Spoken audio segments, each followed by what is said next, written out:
And we are live. What's going on, everybody? Today I'm here with two special guests. We have Luke to my right, Chris right underneath me. That sounded a little bit wrong, but listen, we're talking with the Franchise Addicts here today. Look, they had me on their channel a couple, maybe 2 months ago or so it's been, and we talked about Raiders of the Lost Ark. They were going through, as their name suggests, Franchise Addicts. They were going through the entire run, and nothing on the agenda tonight. We're just going to riff and catch up with everything. But I want you guys to plug yourself right in the beginning, because I always forget at the end of the podcast or at the end of the stream. So go ahead, tell us about what you have coming up on your channel, what you can find on your channel if you guys haven't seen them already, and go ahead. Yeah, thanks, Adam, for having us on. We finished up our series on Indiana Jones right before Christmas. We also then have a end of the year episode for 2025 where we highlight some of our favorite moments from our own episodes. So that's kind of a good diving in point. If you want to check out everything Franchise Addicts, check that episode out. Catches you up on a lot of different Franchise Addicts lore and inside jokes and stuff like that. So that's fun. Yeah. And then we are currently going through Mad Max. We are on a bit of a hiatus, so we have not released an episode since Road Warrior, but we'll be returning to that relatively soon. And that's what we've got going on. And not too far after that, our best movies of 2025, the episode that I wait for every year. It's my favorite episode. I love it so much. We're gonna do that. We're gonna count down a list of what we liked the most, and it's so sweet, so sweet. Yes. So, Chris, are you a big movie theater person? I love the movie theaters. I'm all the time, as much as I can. How about Chris you? definitely goes way more than I do. Yeah, I'm like Luke. I rarely go nowadays. I mean, it's expensive. I don't really it's hard to find someone to go with. Yeah, I mean, unless it's something I like need to see. I'm actually doing on Thursday. I'm doing a spoiler discussion with my buddies talking about Send Help. I don't know if you guys saw that new Sam Raimi film. Sam Raimi film, yeah. I haven't seen it. I've heard it's good, and it is having I heard some headline. It's having a Terrifier 2 like box office run, which I guess means it's cheap and it's successful. Although it's like, this has stars, right? Like Terrifier 2 had Art the Clown. Don't think he was known from anything besides his previous work as Art the Clown. That's true. Yeah, I mean, if you like Sam Raimi, it's got the classic, it's got the zoom ins, it's got the excessive blood, it's got the comedy. It was just a lot of fun. It was not like a typical like slasher or anything. And Rachel McAdams is great. Dylan, I forget his last name, but the guy who played if you've seen the Maze Runner, those films, he's the male protagonist. He was also in the Teen Wolf series on MTV. That's a big one for the younger generation, Teen Wolf. Yeah, I never watched. I mean, I watched the old ones, but I never watched that. But he won me over. He was great. And it's crazy. It's been in theaters for like almost a month, like 3 weeks or 4 weeks or something. And nowadays it's like if you don't make your, if the first opening weekend sucks, I mean they pull it. So that was a bunch of fun to go see. That I highly recommend that. This has to be, it's because it came out in like the Dumpuary season. It has, I mean, Wuthering Heights. Can I call it that? Wuthering, not withering, but Wuthering. Heathcliff. That came out. What else? Like nothing is out. They did Emerald Fennell dirty because of the response to her last film. They definitely did a Dumpuary. Well, but it was Valentine's Day. I understand that, but like they knew that people were going to just trash that film. Yeah, people hate her movies. People hate this. Reminds me of Tim Robinson. But I don't know if I'll catch that one. But no, the Send Help, that looks good. And then it's like, I don't know. I don't know what I'm waiting for. What's the next big release that I'm supposed to be excited about? I don't know. Well, Scream 7's in like 2 weeks. Oh yeah, I mean, I will do that. I love. Yeah. I mean, the Scream movies. Not that they're all equal, but most of them are pretty. Yeah. They're pretty safe bet, especially for a movie theater horror film. You can't do much better than that as a franchise, just going blindly, and you'll probably like it. You know what to expect. Yeah. Let me just real quick. We got my buddy Luke Ponto 1153 who joins all my live streams, and he's usually in the backstage chatting with us. So I appreciate Luke hopping in. We also have Joel as well. Evening, fellas. Joel and Luke, go check out the my two guests, the franchise addicts, and yeah. So but yeah, so we got Scream, which I personally think is either going to be really good or really bad. We got Kevin Williamson. I hope it's really good. But it's this weird thing where it's like, you know, you're in a trilogy, you lose your two main stars for unfortunate circumstances, and then it's like it's like you bring in Kevin Williamson, and I don't know. It's like he's either gonna knock it out of the park, but like, you know, Sydney wasn't in the last film. I don't know what to feel about it. They announced that Dewey's gonna be back. They announced that Matthew Lillard's gonna be back, and it's like, why do you just, you know? The olds are like, I mean, they're there. Neve Campbell, was she ever a good actress? Survey says no. Like, she's kind of like, oh, you know, she's in Scream and Wild Things. And she's kind of just like, because she has that face when she's like sexy but scared. That's right. That's her face. That's it. She has been reclaimed by the internet, brother. She is the true Scream queen. That's true. They parade her out every time that a horror movie comes out. She is queen. She's the new Jamie Lee. Luke is right, with the younger generation. True. Yeah, it's true. Jamie you gotta put respect on Neve Campbell's name now. It seems weird. It seems backwards, but we got to do it. There's so many better ones, but that's okay. I mean, Chris, you have to remember that we're not allowed to not like movies and not like people anymore. That's true. Like everything. We have to like everything. No. Unless you're not supposed to like it, like Wuthering Heights or something. Then you don't. Yeah, that's okay. Yeah, you gotta. It's a lot of coding that you have to go past. No, that's okay. I'm fine saying that I don't think that she's great, but a lot of other people are. I mean, hey, Courtney Cox, she's all right. She got killed, I believe, in the last one. See, that's the thing, right? Like, she gets stabbed like multiple times. Same thing as I forget the character's name, but Mason Gooding gets stabbed multiple times in the chest, and it's like they're good. You know, they just Gavin Rossdale. Is that Gavin Rossdale that you're talking about? The second killer or one of the two killers in Scream 1? No, Mason Gavin Gooding Rossdale, is the lead singer for Bush. Yeah, what? It's not him, but like, so in the first Scream, there's Matthew Lillard, who's like one of the killers, right? Yes, like, I don't remember what the name of the guy that looks like Johnny Depp but isn't Johnny Depp. Well, I said he looks like Gavin Rossdale. Same thing. He's got that same look going for him. And Discount like, Timu Johnny Depp. Yes, and he actually came back for one of the recent Scream movies as a ghost. It was horrible. Came back for both. Yeah, I was like, okay, really? I guess.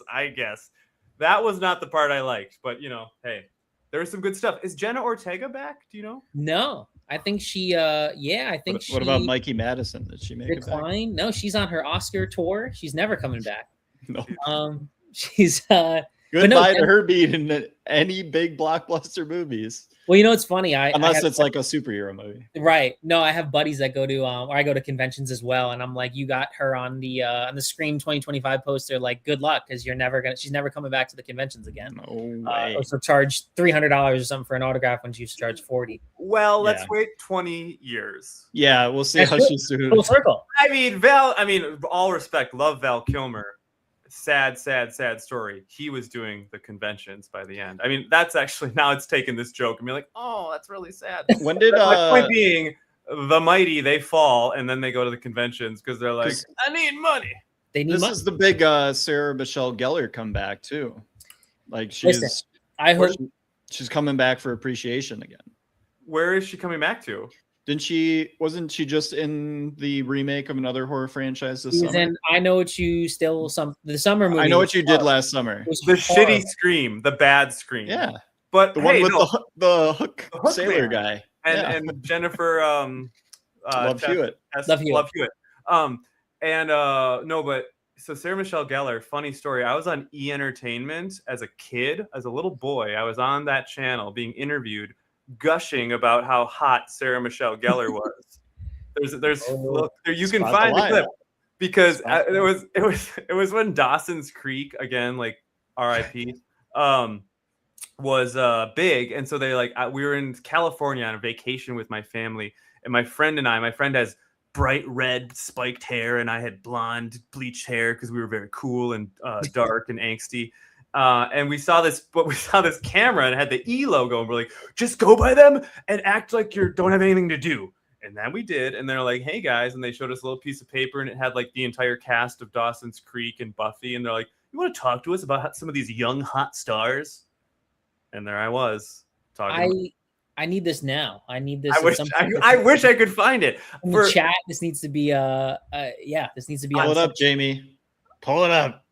I wish that I had it. I don't even know. I'm sure it might exist somewhere in the archives, but for many years it would be rerun on cable. Not many years. How about like 2 to 3 years after it came out? So randomly people would call my landline, because that's what we did back then, and they'd be like, hey dude, you were just on E! Entertainment. What the hell?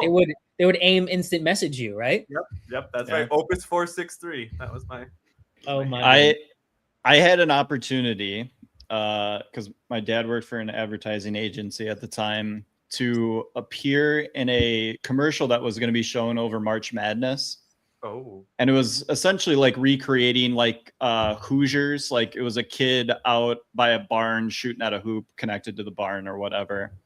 And it had to be like a young, cute kid or whatever. So they just offered it to any of the kids of the people that worked at the agency. Just like, hey, we don't have to pay him anything. Just come out and shoot a basketball at a hoop. I was not young and cute enough. So my younger brother stole my role. And I never forgave him. And he got like, I think they gave him a choice of any of the jerseys that he wanted of the teams that made it to the Final Four. And he chose UCLA's jersey that year. That's pretty cool. That's like a whatever. It's a cool jersey. It's a cool jersey. It's a cool school. Yeah. Wow. We're all famous. That was Jason. Not me. You guys have great stories, and I'm just here like, all right, yeah, whatever. But, that was the year of George Mason making it to the Final Four. Oh my goodness. Okay. Yeah. So early 2000s. I barely follow that. You know what, guys? Speaking of that, I got to go get some pork chops out of the oven. I'm making pork chops. They're stuffed pork chops. This is my timer. I'll be back. Okay. Discuss amongst yourselves. Sure. Anything you want. Be back. Okay. Well, look, what should we talk about first? I mean, look, right behind you, I see the Alien and Aliens poster, Luke, and I know you guys have done the most of the films on the podcast, and all the films. Oh my god! Yeah. So you did. I was gonna say, did you do the newest ones like Romulus and? We did Romulus. We did that one the weekend that it came out. Okay. So yeah, you can go see our takes on that. I did not like it very much. Okay. I don't think Chris did either.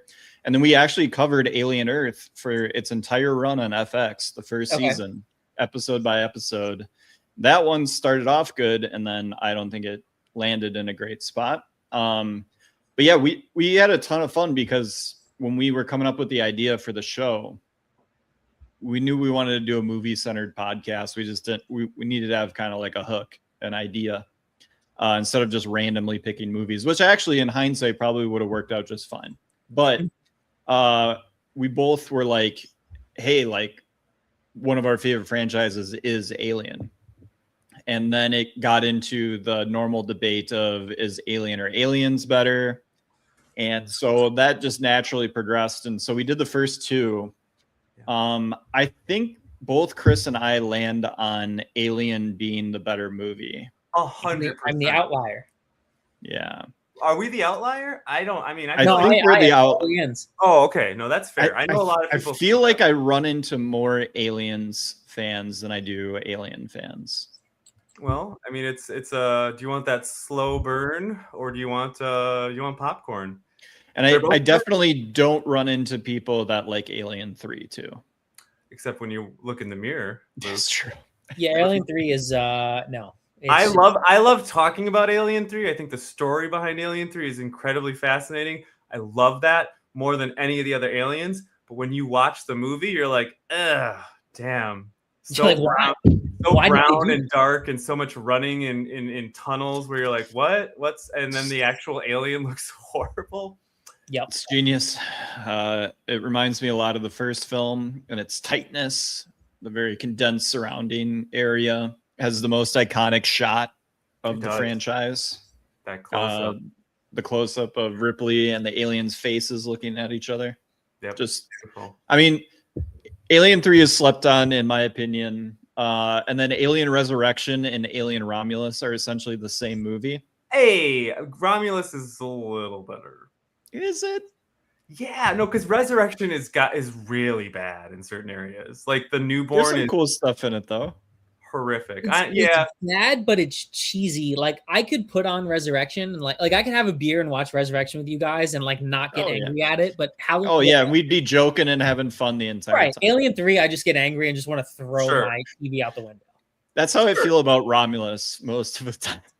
I mean, I saw it a second time and I didn't have the same bad reaction, but it's not great.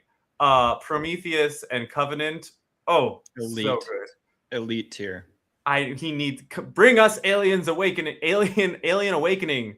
Really, Scott, bring it to us. But no, he won't. I think that's when we go back to the super minority, really champion those movies because a lot of people want to leave those in the past. People love Prometheus. People are very mixed on Covenant, which I'm like, why though? Yeah. Like the first half of Covenant, is it maybe the best Alien movie that exists? This guy will argue that maybe it is. Right. The first half, I mean, we all have the things that we all have our special spots in our hearts for things. The last 45 minutes of Prometheus is not good. You don't like when Idris Elba pilots the ship into oblivion, and that's not so really. No. Yeah, again, these are movies that have like really cool ideas that they're so flawed. Realized. Like they are the best, like in a podcast format, because they're so flawed yet so rewatchable. And just like I'm never mad about having to watch an Alien movie. I'm always like, oh yeah, great.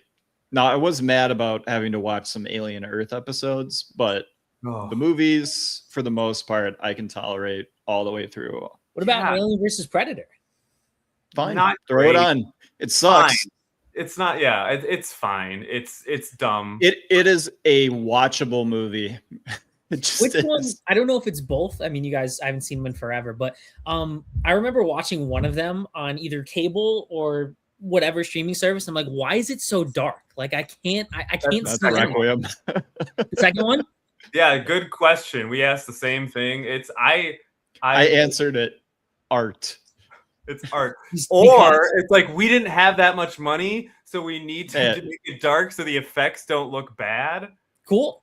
Yeah. Alien vs. Predator Requiem is essentially a I Know What You Did Last Summer movie that they just put the alien and predator monsters into. Like originally written as a sequel. Yeah, like it is the story arc, everything that happens in it, the acting, like is all B tier horror movie, and then they put A tier monsters into it. Does that have the Pred alien? Yes. Oh, there's an alien. I love the Pred alien. Dreadlocks. Yes. It's great. It's not stupid at all. I promise. It's so cool. It's great. And then you have that opening, like in the opening, like a child is killed with his.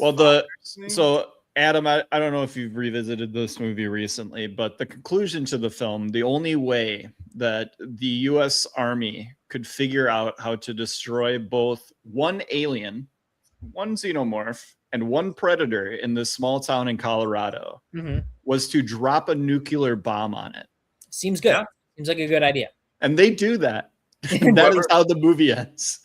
Which lives up to the tagline, whoever wins, we lose.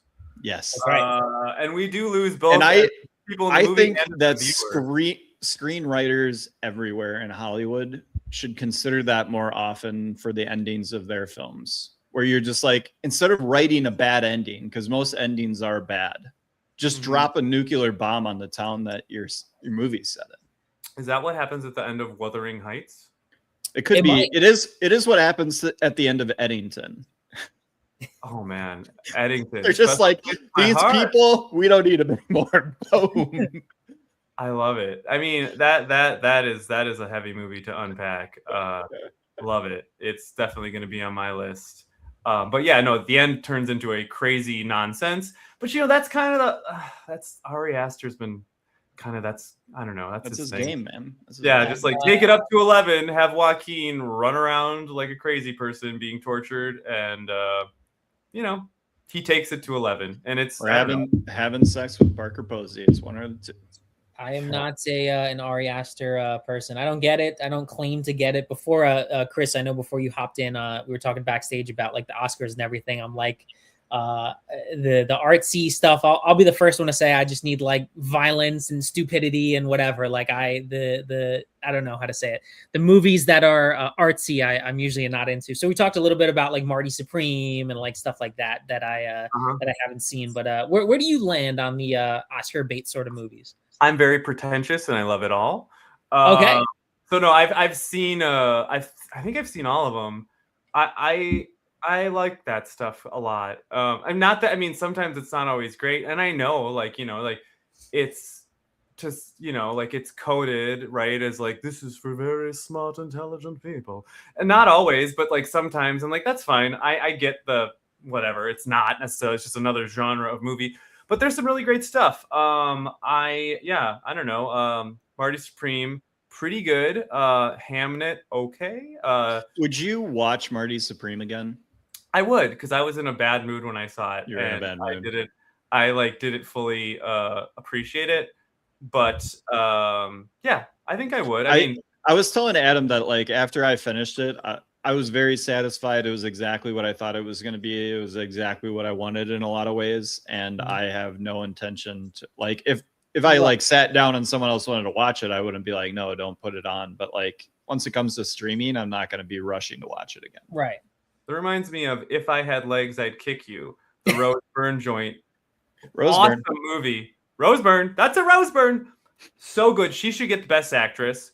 It's phenomenal. Also, I never want to see it again. It's very, it's like uncut gems for moms. I have to watch that in preparation for our movie 2025 list, because I know you'll be talking about it. I think I probably will. It's got Conan. It's got ASAP Rocky, and that's it. Like the cast is incredibly random, but I love it. I think it's I think the Oscar will go to Jessie Buckley, but I don't know. Rose got the Golden Globe, so not indicative. They're both great, and that's it's a great movie, but it's also one where like for sure I don't ever want to see that one again. Speaking of Golden Globes, Adam, I want to turn the mic towards you. Sure. A moment, because you were on our Raiders of the Lost Ark, the first Indiana Jones episode that we did. We obviously covered the rest of the films. I believe, did you say on the Raiders that Raiders is your favorite, not Crusade, or is Crusade your favorite? Raiders is my favorite. Raiders is your Crusade favorite. Would be number 2. Yep. Okay, so how do you feel about the others, the non-trilogy others of Indiana Jones? Be careful what you say. This has been a contentious. Listening, he will shoot you down. What are we talking about here? Oh, we're talking Dial, baby. We're talking Dial. Have you opened it? Have you opened? No, have you opened that one? Do I have to? Is it a requirement? No. Okay. No, I would prefer that you did it. You just the case looks great. Yeah, those first 3 movies, killer. Those 4 and 5, all killer, no filler. Don't worry about it. All killer, no filler. Yes, Raiders is my favorite. I think it is probably the best adventure film of all time. Masterpiece. Accurate. Yeah. If I had to go number 2, metaphorically, Last Crusade. I mean, we love me some Sean Connery. Love when Indiana Jones is fighting the Nazis. I think it's the best form of him. And obviously it was supposed to be sort of, the whole, if you know the backstory of like, it was based on Sean Connery as a James Bond thing, everything like that. So to have him in there was great. If you go back and watch Temple of Doom, a lot of people might not remember that it's a prequel. And so Spielberg's wife is going, I'm sure Chris will agree with me on that. or his wife or mistress or whatever was going on at the time. Love Short Round, love the dark, ripping Kalima, ripping hearts out, gets metal and crazy. But of course, I do like Last Crusade more. So my official ranking would be Last Crusade, number 1, number 2. Last Crusade, number 2, number 3, Temple of Doom, number 4. Listen, I have fun with Kingdom of the Crystal Skull. I love aliens. He's doing it right. He's doing it right. As long as you put Dial last. Although yes, I love aliens. I love Shia LaBeouf. I saw this in theaters when I was like 12 or 13. So I have that, like, even though it was bad, it was like in the first theater experience of Indiana Jones. And I really don't want to talk about this. Who asked for this is what I want. Nobody asked for it. We were on poor Indiana Jones. I mean, poor Harrison Ford was wheeled out. He's very old. He needs money. He's like, I'll go on. I'll do anything right now. I mean, shrinking? Yeah, sure, whatever. What do you want? I'll be. Well, I mean, he's a main character. I'll be the Red Hulk. That was a money grab. It doesn't make sense for someone who's so much debt. He must, because for someone who's so anti Star Wars, like anti his own franchises, like he's just the old curmudgeon archetype. Like I don't understand why he was like, yeah, let's do another film. I heard he likes airplanes, so I'm guessing that has something to do with it. He's like, gotta fuel the jet. No, damn it. That's my impression. He yells like he's like an angry dad. Yeah, they start with the de-aging. We were at the time where we thought that was cool. Dial of Destiny is kind of a travesty. I think Crystal Skull is fun. Like it has moments that are fun, like the original trilogy. Right. Dial has no fun. Nothing. No, and it's harder too because he's so much older. Yeah, I mean, I agree. Well, the entire time it's like watching, I don't know, your grandparent climb the stairs. You're like, whoa, easy there, buddy. He okay? Then he jumps from a car to another car. You're like, he didn't do that. Like he can't walk that well. Like and fair, like he's like 80. Like no one this man cannot straighten his back. He cannot punch anyone in the face. Just a sad old man. Just oh man, that's. I hate this trope of like tearing down our heroes as kids. Like, I mean, back in the day, I mean, Luke Skywalker was invincible, and back in the day, Harrison Ford and everything. And I don't know why we have to make all our heroes go from just the top of the world and have no problems to like they have they're not supposed to be an everyday man, right? They're supposed to be the essential superheroes and stuff like that. So when we see them having issues, we're just like, well, I don't want to watch that. Yeah, I don't want to see Harrison Ford have to get his prostate checked. Like, come on. Or that was the unrated cut. So that was, and a lot of people didn't see the Snyder cut. That was a different Temple of Doom, if you know what I'm saying. But the cave, the unknown cave of let's keep smashing that hashtag, guys. We can get it out. They will release that cut if we ask for it. Release the prostate cut. The colonoscopy cut. Yep. I don't like those results. I don't know, but feel free to jump in. I'm glad you guys also like Crystal Skull, or at least can stomach it. Like it's not the they could have ended with Last Crusade, but when they came back with that, and it's funny too. People were always I don't know if it was gonna happen or if it was rumors at the time. Shia LaBeouf comes off Transformers. Yeah. He's like the biggest star in the world. And we really thought like he could have been the new Indiana Jones. People said Chris Pratt was going to be the new Indiana Jones. There were so many directions it could have went in.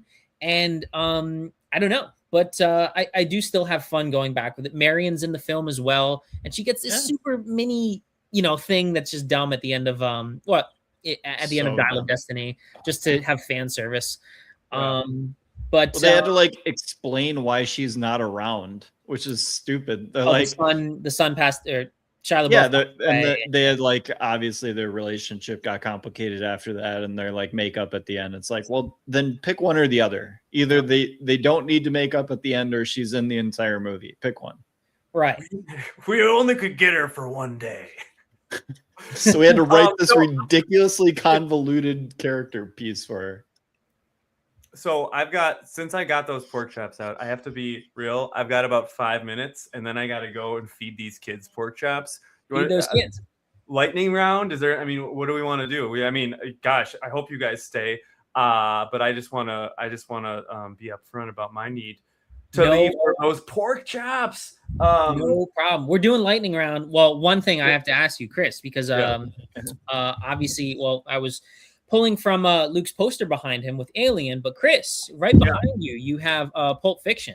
I do. And I'm a massive Tarantino fan, but what I wanted to say was, we were talking about the Super Bowl and stuff like that before. Did you see, and what are your thoughts on the new Cliff Booth film that Tarantino wrote and David Fincher is directing, coming to Netflix? Go, Chris. The floor is yours.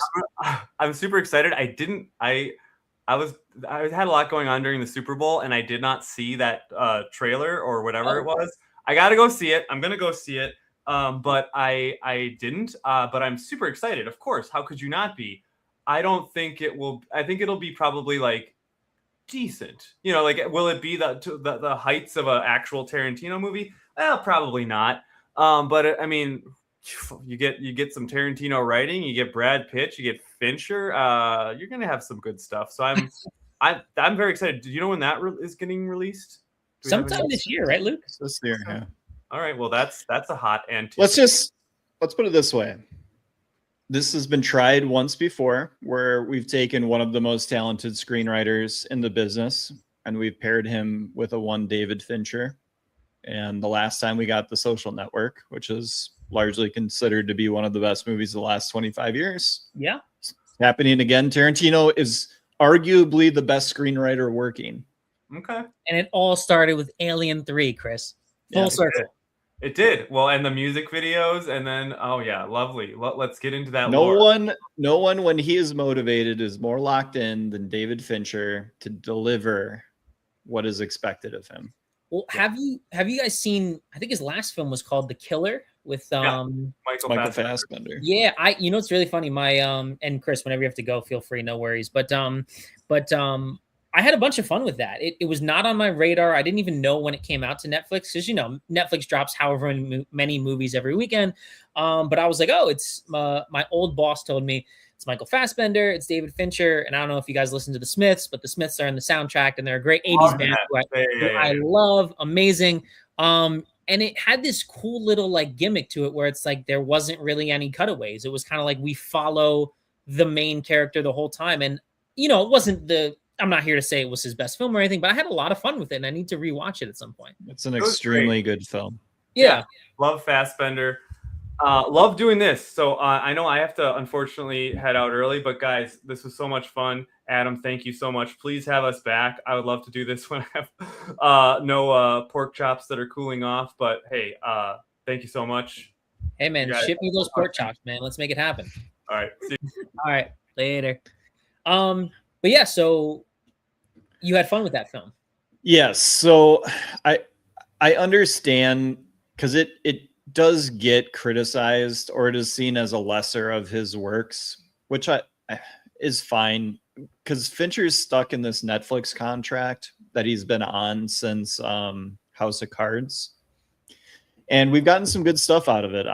We've got the FBI show Mindhunter, and House of Cards obviously was really good for a couple of seasons, and then people did not like Mank very much, which was kind of Fincher's passion project, and it was a big Oscar chase film. And then The Killer kind of snuck in, and people like kind of forgot how good Fincher can be when he's sticking to something that he knows really well, which is the mind of a serial killer, essentially. Right. Shout out Zodiac. Yes, one of the best movies of 2025 also. And David Fincher has been a part of that. The recent rewatchables on the Ringer, the Bill Simmons network, very good on Zodiac. I highly recommend it. That's one of my favorite movies. I've seen it a million times. Easily one of the most rewatchable movies. I'm actually going to pick your brain because you probably know more than me. The two Fincher films I have not seen, you mentioned one of them was Mank, and the other one I have not seen was, I saw Gone Girl, I saw Dragon Tattoo. The Game? with Game. haven't seen it. Michael Douglas, Sean Penn. Looks, I mean, I'm sold already, but you want to spoiler-free chat about that for a little bit? Yeah, so this came after 7. So Fincher kind of had made his big splash with 7, and this was his follow-up to it. It's often it's seen as like a mystery box kind of. The mystery gets revealed as the movie continues on. So it kind of gets seen as gimmicky as a result of that. It is a little bit gimmicky, I'll admit, but I think that the performance, Michael Douglas is really, really good at kind of having life happen to him and just being big and, a movie star about it. Mm-hmm. And so I think he carries it super well. Sean Penn is obviously always good. Definitely I would say in the bottom half of Fincher, if I'm just ranking his work, but his bottom half is better than a lot of people's top half. So for sure, and in my opinion. But I think you would I think you would really dig it because it's definitely more of a popcorn Fincher movie. Yeah, I definitely want to check that one out. We've got one of my closest friends on the platform, Brian B Dubs Movie Hub, says, "What's up, everyone?" And he also says, "Luke, the game is amazing." So he agrees with you. Yes. So I guess let's roll with it, man. Do you have a favorite? I mean, for me, it may be low fruit. I mean, it has to be Fight Club. I love Fight Club so much. I think we're hopefully getting a 4K. There's been rumors for years and years and years. That would be amazing. Hopefully we get a 4K. We did I can't really remember if we got 4Ks of Zodiac, but would you be able to just it doesn't need to be a top 5 or anything, but like a top 3, would you be able to get your Finchers out? Oh, yeah, I could do every single one. Sure. Or even a top 3 and a bottom 3 if that's possible. Yeah, sure. I can do that. So my top 3, I like you would have, if you would have asked me about 10 years ago, I would have said Fight Club, no problem. My favorite is Zodiac. 2 would probably be Fight Club, and then 3 would be probably The Social Network. Nice. Then his bottom, I would probably throw Curious Case in there. Not that I dislike it, but it's not it's not a normal Fincher type movie. I'd probably put Alien 3 in his bottom 3 just because he even hates it. And then, man, maybe Panic Room. Although Panic Room is really good, man. Like, that's another one like The Game that people don't realize is David Fincher. And it's better than most action thrillers. Mm-hmm. I thought you were gonna say The Girl with the Dragon Tattoo. I think that's really good. I think it's super underrated.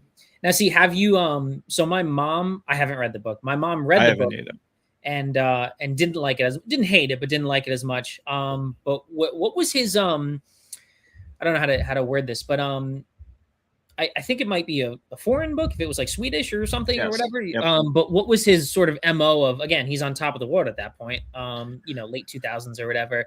I guess what was his MO to sort of go like, it looks here he does Social Network, then Girl with the Dragon Tattoo. So sort of adopting something that was not his own, I don't know, idea or screenplay or something. Well, that is kind of the weirdness of Fincher, is he doesn't write any of his movies.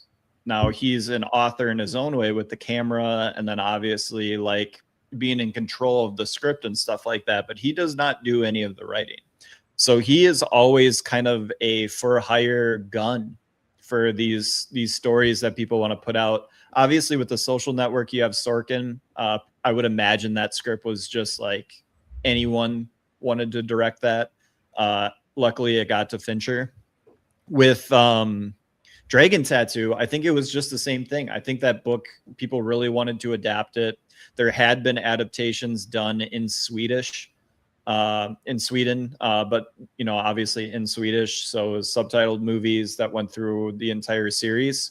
But when it came to America, I think Fincher was just like, ooh, death in a family, depicting, murder, evil, all that sort of stuff. And he just was all in. So I think that's essentially what happened. It was just a script that like titillized him essentially. Right. So I guess what else can we talk about with that? would you say let's move forward with Social Network and stuff. I don't know. I guess I keep going back to what we were talking about before about like Marty Supreme and like not watching things again and again. I don't own The Social Network. It is one of those films to me, like a great film. I'm not saying that's not, Yeah. but it might not be the most rewatchable. Is there? I don't know what to say. I find The Social Network fairly rewatchable, but I'm like a weird David Fincher guy. So it might not be as much as I think it actually is, but I do understand what you're saying about having movies that are inarguably great, but they have almost you have no desire after watching them the first time to right. Like I know return the story. back to. Yeah. I think it came Yeah. out. I've gotten that way with comedies. Like I've been so burnt out on comedies that I really never revisit comedies ever again. And then we were talking backstage about some of Scorsese's later work. So I have not even I love Martin Scorsese. I'll watch anything that he does. I haven't done The Irishman because I don't need to watch a 4-hour movie if I don't really have to. I'm sure it is, but I just like, it scares me and it pushes me away. And the same thing with Killers of the Flower Moon, which I did see in theaters and I did really, really enjoy. And I think it's a masterpiece. But I have no desire to return to that. I also read the book on that too. So I might've just gotten overloaded on Killers. Oh, you read the Killers book or the Irishman book? Because I think they both. Killers of the Flower Moon book. If you don't know, anyone who's listening or just Luke as well, I love mafia gangster sort of movies. And obviously Scorsese is the king of that. But let's take this train and ride with it. I would love for you to watch The Irishman. I think is it Goodfellas? No. But it's we were talking about de-aging as well with Indiana Jones before they do that de-aging. And it's funny because in that time of I always associate it as like pre-COVID, so like 2019 and stuff like that.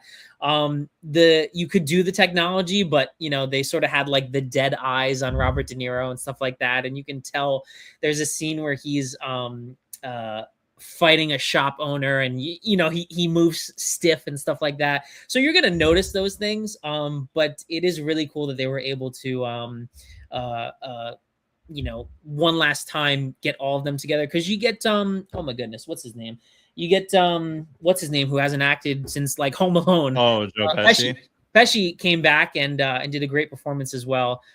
So no pressure, but at some point you should definitely see that. But Scorsese is one of those people where it's like I haven't seen all his films. Spielberg, I haven't seen all his films. Are they one of the best directors? Of course, but it's tough. So yeah, I don't know. So what are your Scorsese has been special to me because he's had an important movie in every decade that he's been a filmmaker, like Raging Bull to kick it off, and then Color of Money and stuff like that in the 80s.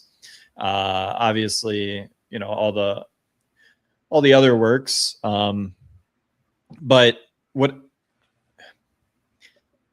Yeah, Raging Bull. That's the one.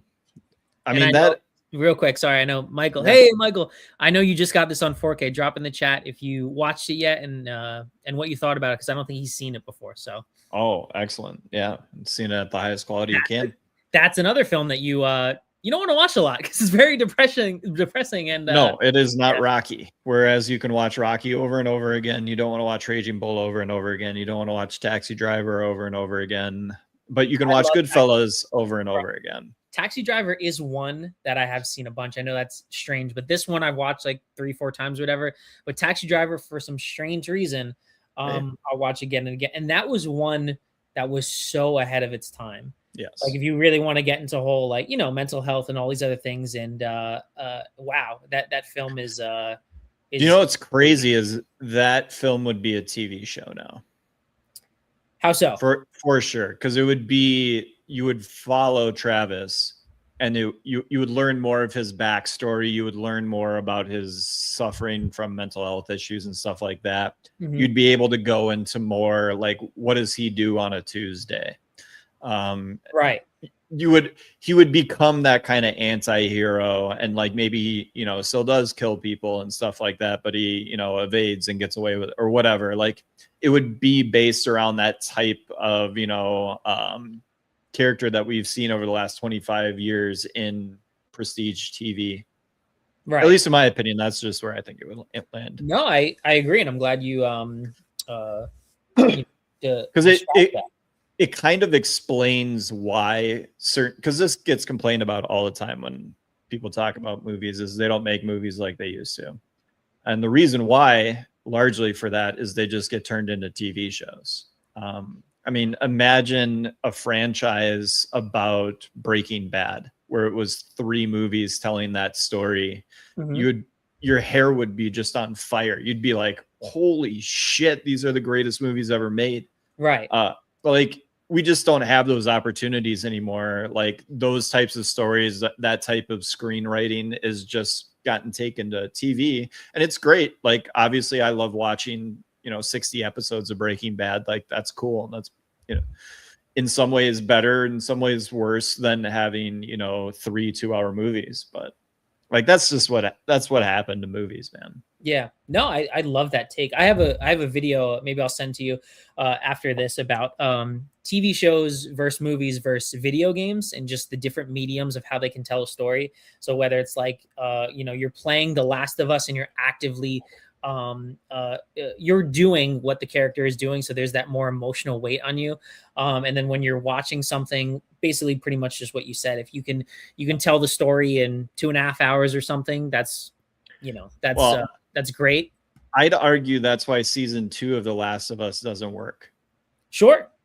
Is that video game is more of a tactile experience. It's more of what you do when you play it. Whereas the first one was a true kind of like walk through, lead you by the hand type of game. Right. And that translated to a TV show super well. Right. When it turned into, in season 2, it was just all out of sync, and you're just like, what is going on? And it's like, people that love that game are like, well, when I played it, it felt like this. So like, it makes sense. Like I completely agree with you that like those particular mediums and the types of stuff that we're mining IP from, like, it matters what it gets turned into. Right.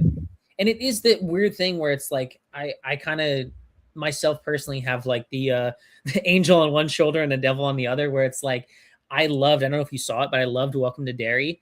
But at the same time, I was like, it's like, do we really need it? It's like, but we were saying this when the 2017 movie came out, and it was great. Also, 100% could have been a movie. Welcome to Derry? Yes. Yeah, sure. Yeah. I think it would have been a great movie too. Yeah. Yeah. It's it doesn't make a lot of sense. I mean, obviously it makes the easiest sense in the world, which is that it makes more money in the particular format that they're showing it to us. Right. But like, are you a Stranger Things watcher? Yeah, that's definitely, I mean, you nailed it with my 3 favorite shows. I don't know if I could put them in order. Yeah. But I guess shows with a story, I should say, is Stranger Things, Sopranos, and Breaking Bad. So yeah, for sure. No, and a great top 3. And like, I'm just curious what you think on what happened during the final season. Sure. Yeah. And I didn't even make a video on it because, the content was just, I don't know. It's, and I can go on a whole rant too about how obviously Netflix, besides what they just did, where, they did it formulaic, where it's like, here's 4 episodes and here's 4 episodes and stuff. But it, the whole binging thing, when streaming really came out in, with Disney Plus in 2019 and even a little bit prior, I don't know. It seems like they would just put the content out, and then it would just, we'd be like zombies watching it. And instead of sort of the water cooler thing where you would go to your buddies and even text your friends or talk to your people at work or whatever and say, what happened in this episode, and then you go to the next episode, the week later, it was just like, I can't keep up with everything. Yeah. So I'm glad that they broke it up into multiple parts. I guess my short answer for that is the first half was a lot better than the second half.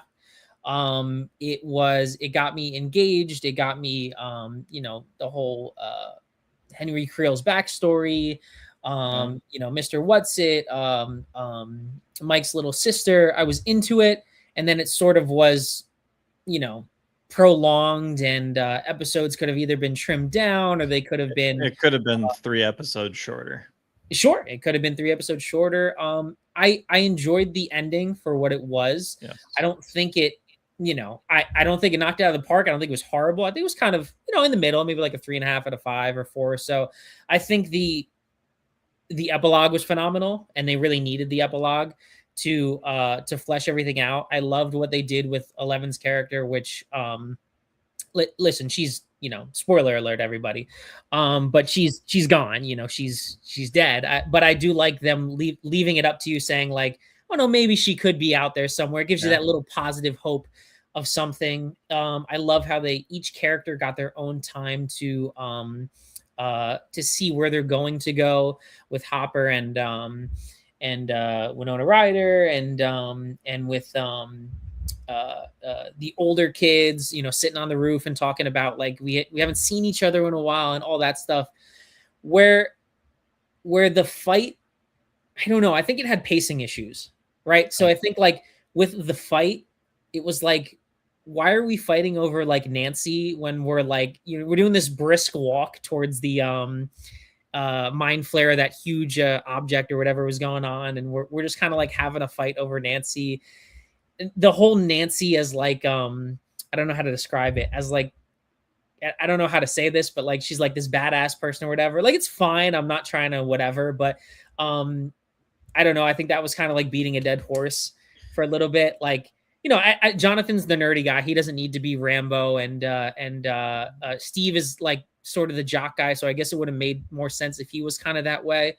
But yeah, she kind of was like the most badass. She was the Ripley of them, and but I do think that ending battle with the huge the mind flare and stuff like that kind of was I don't want to say rush, but it kind of just like, it was like, wow, we kind of defeated him really easily. You know what I mean? Yeah, it did wrap up relatively easily once they got to the other world. They were like, we got this. We're like, wow, we're like, oh, okay, no problem at all. That took so long. So Luke, please tell me what you thought about it. My bad, I rambled. No, that's all good. Yeah, I largely agree with you. Like, I have no problems with that. I don't understand what a lot of the bashing is. Like, it ended in the way that Stranger Things seasons normally go. Like they focus on one part of the overall story, and they do it over and over and over and over and over again throughout the season. Like, we knew how the mind flare thing like resolves. We know what they have to do by the end of it. We're not surprised when they get to it, and we're, you know, battling all that shit all over again. So I don't understand what the uproar about any of that is. Like, it's too long, but all the seasons are too long. I agree with you that the epilogue was super cool. That they kind of did the wink to everyone, thinking they had solved the ending, where they're like, oh, it'll all be in their heads and we'll just find out it's one big D&D game. And it's like, it is and it isn't. Like, they're still telling the story in their own way through their D&D adventures of what they went through in real life. So yeah, I think that's a really cool way to put it. Right. And even the little nods too, where it's like, you know, his little sister and they're playing D&D at the end, and like all those little things that like, just, I don't know, I feel like it's just written very well how to tie up everything. But I do have that other thing where it's like, you know, that show, did it start in 2015 or 2016? 15, I think. It went on way too long. So I was like 20 years old, and now I'm 30, and it's like one of those things where it's like, obviously the kids all grew up, and like it just, I don't know. I'm a part of the camp where it's like, it could have ended after 4. You know, it really could have ended after 3. You know, season 2 was the worst in my opinion. I think season 1 was probably the best, and you know, 4. Well, they just kept on recreating season 1 after season 2. They kind of tried something new, and nobody liked it. So we went back to formula, and then they kind of just stuck with that the rest of the way. But yeah, it just went on too long. Like there's no momentum. I felt there was no momentum going into it. I didn't feel like an urgency to watch it while everyone else was watching it. I just kind of made it through the holidays when I had a day off, caught up on it here and there. So yeah, I just think Netflix really fumbled this. I think they really should have tried to pressure the Duffer Brothers to make this sooner, or at least be like, hey, well, if you want to tell a complete story, you have to do it in 4 seasons. Like that's just the way it is, man. I think I think you're a big you did Terminator on your channel, right? Yeah. So what'd you think about Linda Hamilton? I thought it was dumb. Yeah, she doesn't do much. She doesn't do anything. Like she's the new Papa. I mean, essentially. Yeah. It was too obvious that they were just replacing that character with another one that largely didn't really do anything and was kind of meaningless and had henchmen do most of the stuff throughout the season. She gets kind of a couple moments near the back half of the season, but like nothing really. And, you know, to just have it be the shock and awe of, oh, that's Linda Hamilton. Oh yeah, she's in the Terminator movies, blah, blah, blah, right. blah. It's like, oh, well. They do this, the Duffer Brothers or Stranger Things does this, you know, the sort of homage or copying sort of thing, right? So it's like E.T. in the first season with 11 when she's lifting the car up and stuff like that, riding on the bicycle, and like, you know, we effectively got like a Nightmare on Elm Street with Robert Englund, and we get Terminator here, and we get all these other nods, which is like, it's awesome, but it's one of those also things where you're like, yeah, you know, it's kind of, you could also just watch the original movie, you know. Season 4 is the mall, isn't it? And like I think 3. I could be 3. wrong. Yeah. Whatever. I mean, the mall is just a fantastic season. Like it's fun. It's very fun. Yeah. And like it actually does work. But I guess my biggest complaint about the final season would be that nothing new happened. Like everything that happened, we knew was supposed to happen, and it all had been leading up to it, obviously. And then like it was like, okay, now we're gonna beat your head over that. Right. Beat you over the head with that for 8 episodes. And you're like, okay, well, I do enjoy this. So right. And I was one of the people who I watched recaps and stuff, but I didn't go back. I've only seen the seasons once. I haven't gone back and been like, at some point now that it's done, hopefully they put out a 4K box set or something, but I'll watch it all together.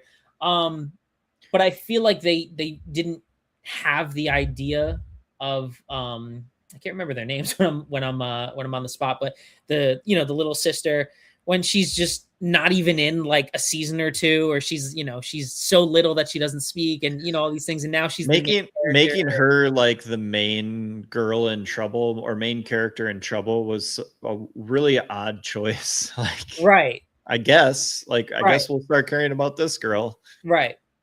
And then they like so clearly were just like getting the parents out of the way. They're just like, have them get stabbed in the first episode so we don't have to do anything with their characters ever again. But is it just me? I thought the dad died and then he was at the graduation at the end. Like they didn't show him. Like he gets, they show him in the hospital and he's like doing fine and is like worried about the mom, but then they don't ever show them together again. Like they just completely, I think I like literally laughed out loud when they did that, because I was like, oh, they just didn't want to bother writing anything about those characters. Right. Well, she has the mom has that moment where she saves from like the demo dogs. And then they quickly are like, exit stage left, lady. Yeah, Mike's like, we don't need you here. Like, you stay in the hospital. We have no more written lines for you, so please leave. I tell you what I really liked, though. I just thought about it now. I really liked in the first half, or I guess the beginning of season 5, everyone was like together, instead of where Hopper's in Russia and Winona's in they're literally completely across the world from each other. But I really enjoyed the sort of, I'll just call it the Stand By Me thing, where it's like we have all our main characters in one location and we're all going to do something, whereas it's not like at the last episode, we're all come together. But I really enjoyed that. Whereas, Hopper and 11 were really, I don't know if it was season 2 where they were like in his Hopper's house in the woods or whatever. and then they Yeah. kind of go off and do their own thing, and we don't really see them together a lot. Yeah, and then So I the really like how previous the whole- season to this, like Hopper's in the Soviet Union the entire time, and right, like it. Yeah, I will say that was a breath of fresh air to have them all together and not essentially 11 and Hopper being in their own show. right. Yeah, I mean, I'm happy, man. Like it's a very successful show. I think it did exactly what it wanted to set out to do, which was be a kind of nostalgia bomb. And every single time that one of those little things would come up and you'd be like, oh, that's from that movie or that's from that TV show or product or whatever. Like it's always fun.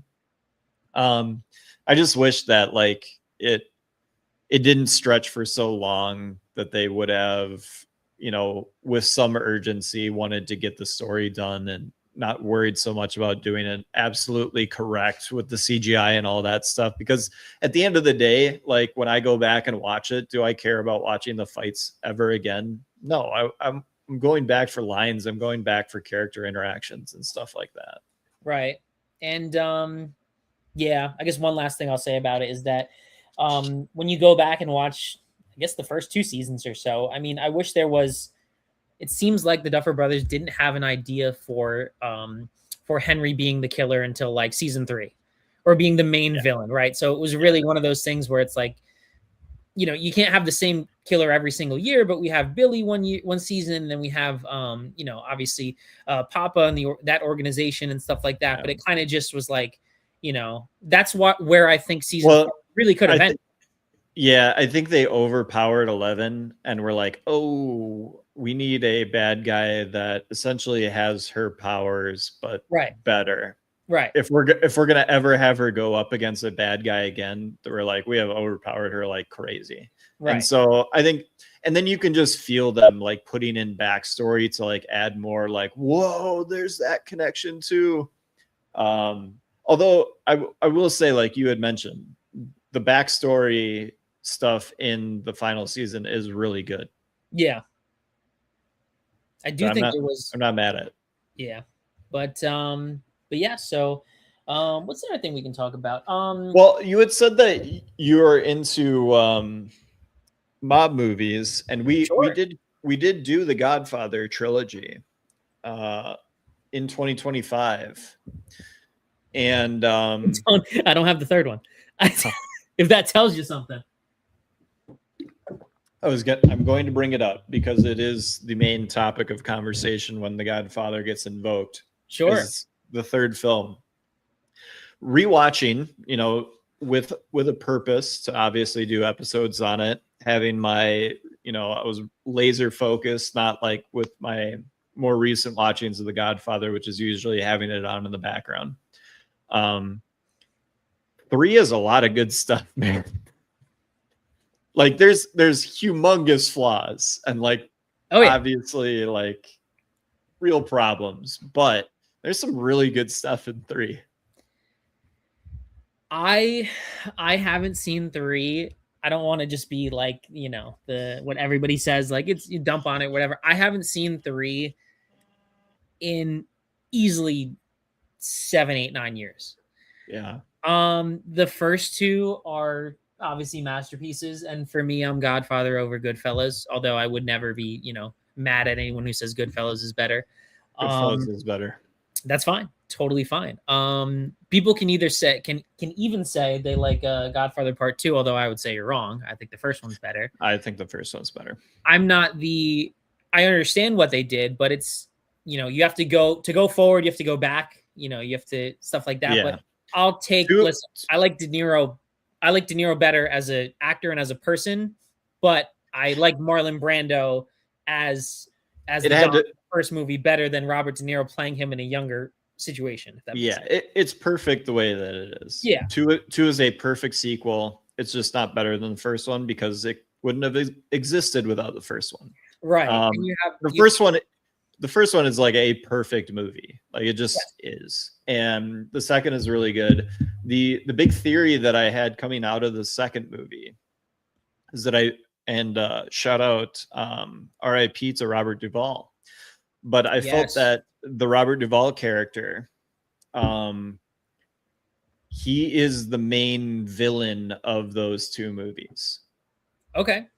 Like, he is always allowing Michael to do the wrong thing and like giving him ways out and to maneuver. And like I think in the episode I called him like essentially Michael's like devil on the shoulder, where like he does want what's best for Michael and like he wants, you know, what's good for the family and stuff like that.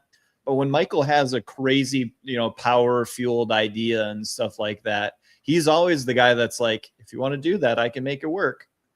And so like he enables a lot of like Michael's downfall and like shitty habits. And it's such a beautiful role because you can see it completely opposite from what I'm saying. Like he is the best friend of Michael. He's super supportive. He is the transition after the father dies of the legacy of the family to Michael. Like you can, like, that's the beautiful thing about those films.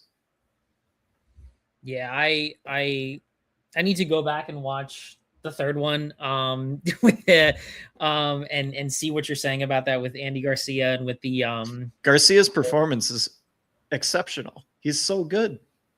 No, he's a good and actor. you get old Pacino, who's doing a little bit more of the like and you know every time I think I'm out, they pull me back in. They pull me, yeah, right. Yeah, now I'm just thinking about the original, like, you know, with Jimmy Kahn getting gunned down in a toll booth and everything, and Luca Brasi sleeps with the fishes. There's so many things about that it's just unbelievable. What was really, I mean, you'll probably know more than me. What was the I think the first one was 72 and the second was 74. So what was the thing about like, let's wait 16 years to, like, why did they make a third one is what I'm trying to figure out. I think Coppola needed money. And cool. Which is Indiana Jones, Harrison Ford, full circle. Yeah, which is a typical case for Francis Ford Coppola. Yeah. Where he has to sell something that he created that was brilliant in order to make money because he has destituted himself with another horrible venture.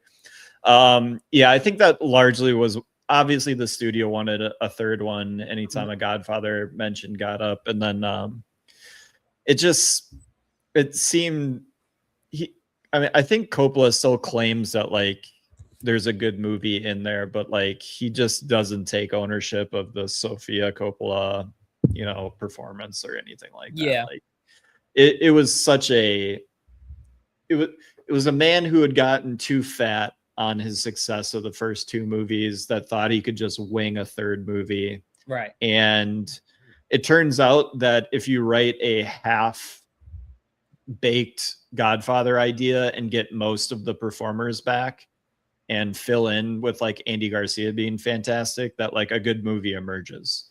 Right. But there's just so many other like flaws and just stuff that's not as tightly wound as like the first movie. You can follow all the like mechanics of what's going on between the families and stuff like that and fully explain the reasons and the counter reasons for what people are doing in that movie. You can do the same thing for 2. You can't do that for 3. You're just like, Cuba, I don't know. Michael's talking to people off screen that we don't see. And so this is not happening now.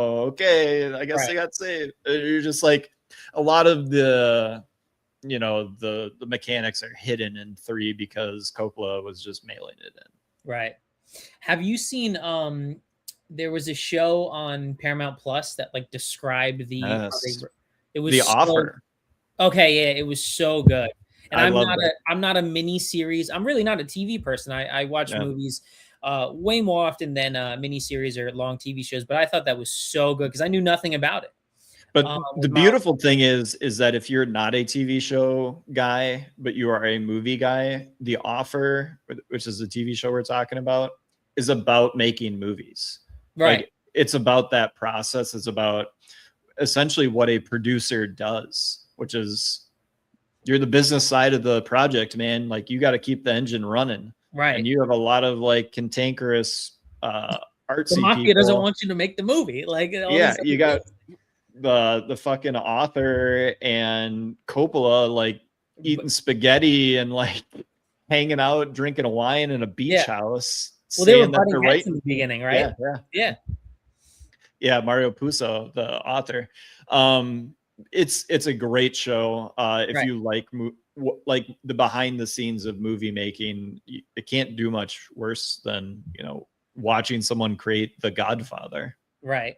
And there was just so many things. Again, you never know how this couldn't have happened or that couldn't have happened. They had to screen the film just for the mob as like a premiere or something like that, just by themselves. Have them okay it. Yeah. You're right. Have them okay it and everything. And it's unbelievable. Yeah. So that was a really good 8 episode or 7 episode miniseries. Yeah. Miles Teller. That was his. He's great. He's great. Yeah, he plays. I can't think of the name of the producer, but he's obviously went on to fame and success. The highlight of that show for me is actually the performance by the Paramount head guy, the like Bobby or whatever. Okay. The other like big swinging dick producer. Okay. He's incredible. Like he's just the most like old school Hollywood. He's like calling everybody babe all the time and like just cutting deals. He's always in like a dinner club, like ordering drinks, and like he's on business meetings and stuff. And they're like Giovanni Ribisi, right? No. I'll look it up. Okay. Even but yeah, highly recommend that show to people. Yeah, Juno Temple was in that as well. She's like the secretary or something. Yes. She was very good, and I first saw her in Ted Lasso and stuff. Yeah, it's Matthew Good, and he's playing the producer Robert Evans. Matthew Good. Awesome.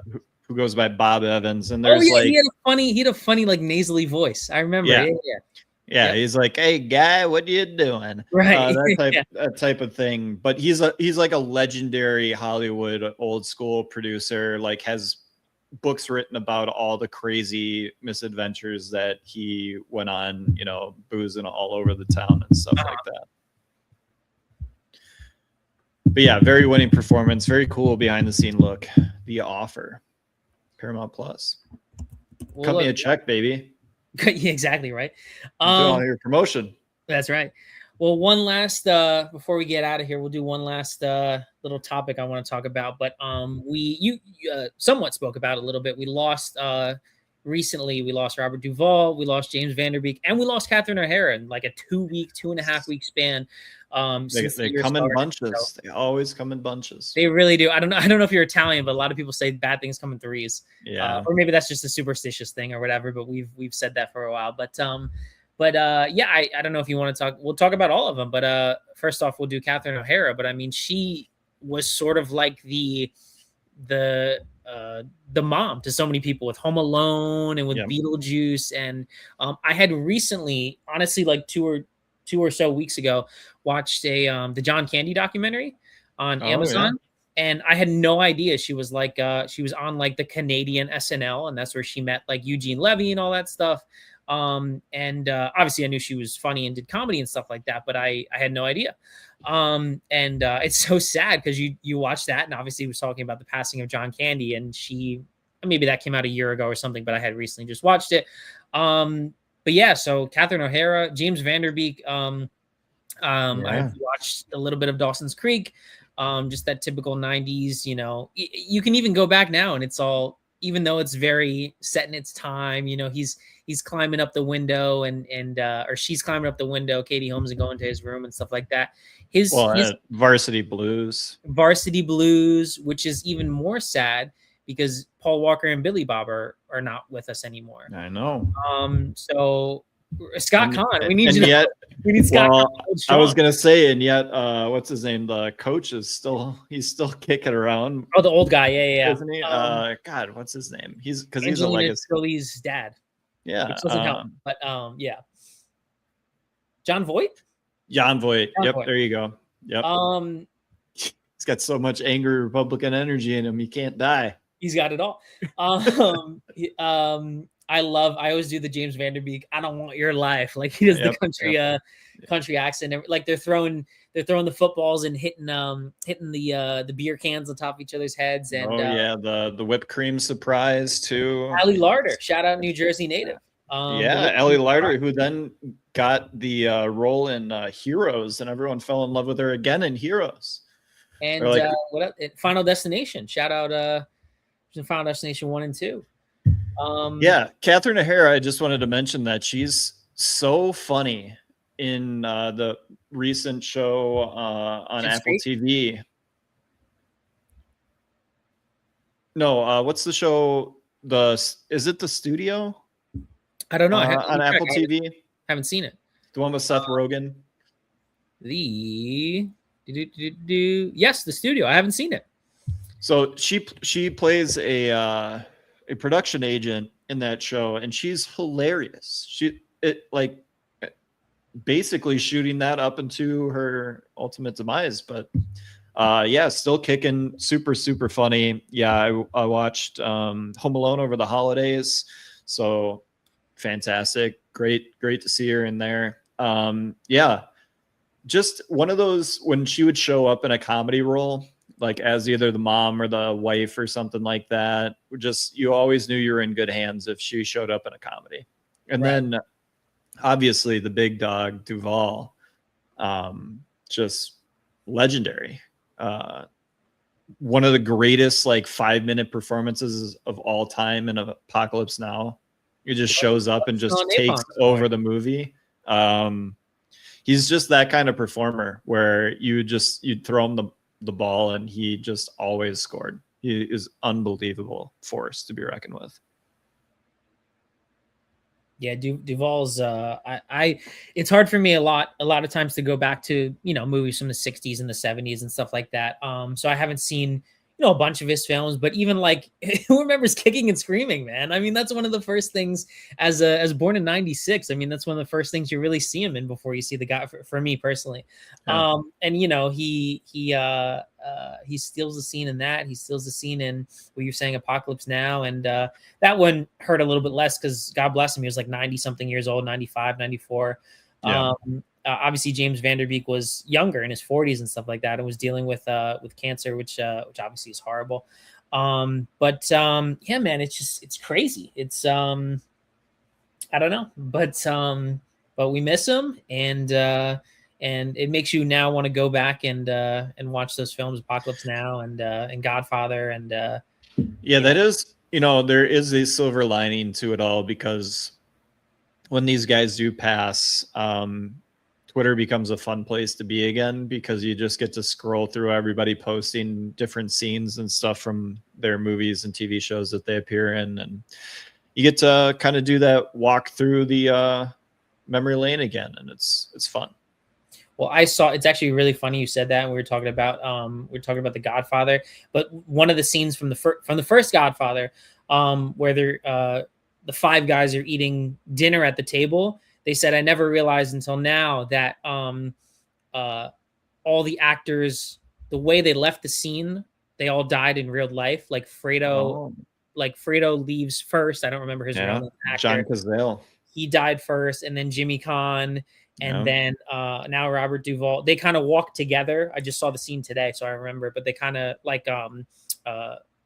Caan walks out. Jimmy Caan walks out at the same time as Robert Duvall, but then thank God we still got Pacino, protect that man at all costs. But yes. But he's still sitting at the table in the scene, and you're like, oh my goodness, it's poetic. I mean, I don't know how much longer we have to protect Al Pacino. I think he's about ready. I think he's about ready to go. Hey, I know Chris would be laughing and make a joke about Jack and Jill right now if he were here. I see Oppenheimer. Oh my goodness, Johnny Depp. Why was Johnny Depp in that as well? Oh my goodness, nobody knows. Nobody knows. Money, back to money, right? Always. But yeah. So yeah, man. So one more time before I know we'll talk a little bit backstage, but before we wrap it up on the live stream, where can everyone find you? What's coming up next? And Yeah, Franchise Addicts everywhere. We're on Twitter. We're on our X. We're on Instagram. We're on TikTok. And then you can follow. I do movie and TV shorts for TikTok and essays. So check those out too on the Franchise Addicts page. And yeah, we'll be back with Mad Max sometime in the next couple weeks. We'll be doing Thunderdome. Did you do Fury Road already? Is that the one I was listening to? We did the first Mad Max movie and Road Warrior. So we haven't done Fury Road yet. Nice. Very nice. But yeah, guys, definitely go check them out. They were gracious enough, Luke and Chris, to have me on their channel first. So this was me, wanted to hang out with them again. And podcasts are great just to have the, this long form content. I always need something to listen to when I'm going to work or something like that. And there really is the awesome 2 formats where you can, you don't have to watch us, you just put it on and you can go for a ride, or I'm editing a video or doing something like that. And, Luke and Chris have way more knowledge than I do. And so I love hanging out with them. And yeah, guys, I appreciate who everyone was hanging out in the chat. And so we're going to end it. All right. Thanks, Adam, for having us on. And yeah, like he said, we've got like 62 episodes in our back catalog. Terminator, if you're ever bored. Mad Max, Batman, Predator, the God. Next time we got to talk about Batman. Yeah, I'm a massive Batman fan. Yeah. We'll wait for Chris to come back for Batman talk. Are we releasing the what's his name who just passed away? The Batman Forever cut? Oh, the Schumacher cut. Schumacher. Let's release the Schumacher cut. That would be great. Let's do it. Kevin Smith said he saw it. I defend that movie. Yeah, we talked about it in the episode. I'm going to listen to that. You've heard it here first, folks. I'm going to listen to that on my way to work tomorrow. I love that film as well. I love Val Kilmer. Yeah. But all right, guys, we're going to hang out a little bit backstage. We're going to end the stream. So thank you so much. Have a good night. Thank you.